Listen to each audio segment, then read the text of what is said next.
It was a lively afternoon at Maple Grove Park, where the sounds of kids playing, families picnicking, and sneakers squeaking on the basketball court filled the air with vibrant energy. The sun's warmth mirrored the joyful scene, but beneath the surface, a moment of injustice was about to spark a powerful confrontation. Officer Nathan Brooks, tall and imposing, stood near the court, his cold stare scanning the crowd. His pristine uniform contrasted with his tarnished reputation. Locals whispered about his aggressive tactics and tendency to target the vulnerable. The air around him crackled with tension, as if he were itching for a reason to assert control. At a nearby picnic bench, Sarah Mitchell, a calm but confident woman in her mid-30s, sat soaking in the moment, sunglasses perched on her nose. She sipped a water bottle, laughing softly with friends, her FBI badge tucked out of sight under her jacket. Sarah believed in using her authority sparingly, preferring to blend in with her warm demeanor. She wasn't looking for conflict, but today, she'd find herself at the heart of one. The park's cheerful noise hushed as a commotion erupted near the court. A young black girl, Amara, carried a tray of snacks, weaving through the crowd when she tripped, knocking a soda can that rolled to Officer Brooks' feet. The clatter cut through the air, and Brooks' face hardened. "Hey, watch it," he barked, his voice sharp and icy. Amara, shaken, bent to retrieve the can. "I'm sorry," she stammered, eyes wide with fear. Brooks sneered. "Sorry doesn't cut it," he growled. "You think you can run around like you own this place? Show me your ID." Amara froze, her hands trembling as she clutched the tray. "Two don't have it on me," she whispered. "Reckless," Brooks spat, his tone dripping with disdain. "You need to learn respect." Without warning, he shoved Amara back, sending her stumbling to the ground. Gasps rose from the crowd, phones already out, capturing the scene. Sarah's expression tightened. She stepped forward, her voice cutting through the tension.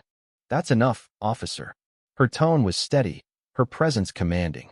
Brooks whipped around, jaw clenched. "This isn't your concern," he snapped.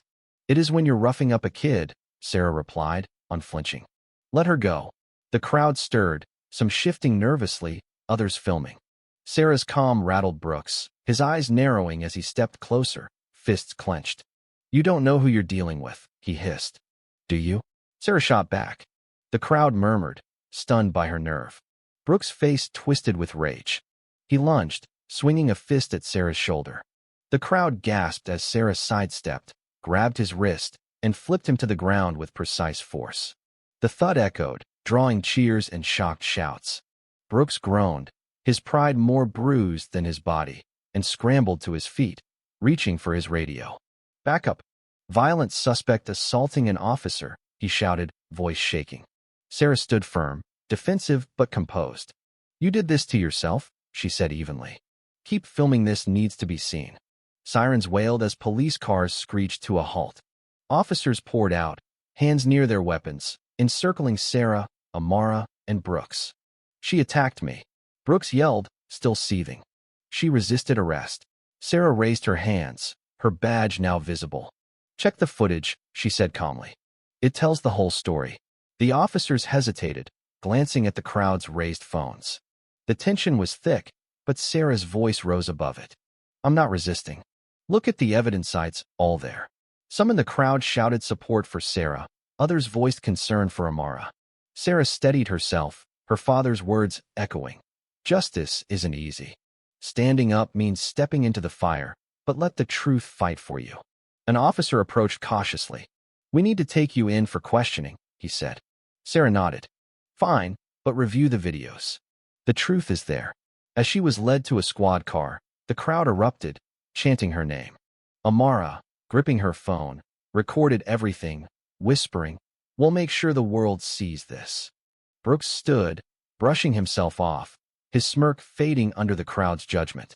The younger officers exchanged uneasy glances. One muttered, "Is she FBI?" The words hung heavy, and Brooks' confidence waned, his earlier bravado crumbling under scrutiny. "This is nonsense," he grumbled, but the damage was done. The story exploded online. Within hours, hashtags like Justice for Amara and Stand with Sarah trended globally, sparking debates about power abuse and systemic injustice. News outlets amplified the footage, and protests formed outside police stations. For Amara, the moment was life-changing. Once shy, she found her voice, joining advocacy groups to empower youth and demand reform. Sarah hadn't anticipated the spotlight, but the anger at Brooks' actions and the system that enabled them fueled her resolve. This wasn't just about one officer. It was about challenging a broken structure. Weeks later, Sarah visited the facility where Brooks, now stripped of his badge, awaited disciplinary action. He looked diminished, his once intimidating presence gone. "What do you want?" he muttered bitterly. Sarah sat across from him, her gaze steady. "You had a choice," she said calmly. "You could have protected, uplifted, done right. Instead, you chose this." Brooks looked away, a flicker of regret in his eyes, but he scoffed. "And what good did it do you? You think this changes anything?" Sarah stood. "It already has. It's not about might, it's about people seeing they're not alone, and you facing your choices." She left without looking back, her steps echoing in the stark hallway. Days later, Sarah returned to the park. The mood had shifted, families smiled, kids pointed excitedly. A familiar voice called her name. Amara ran up, holding a folded note. Sarah opened it, reading the simple words, "Because of you, I'm not scared anymore." Her heart swelled as she met Amara's proud smile, squeezing her hand. "Thank you," Sarah said softly. As she walked away, the note's message lingered, a reminder that one brave act could spark a movement, and sometimes a single voice is enough to start a wave of change.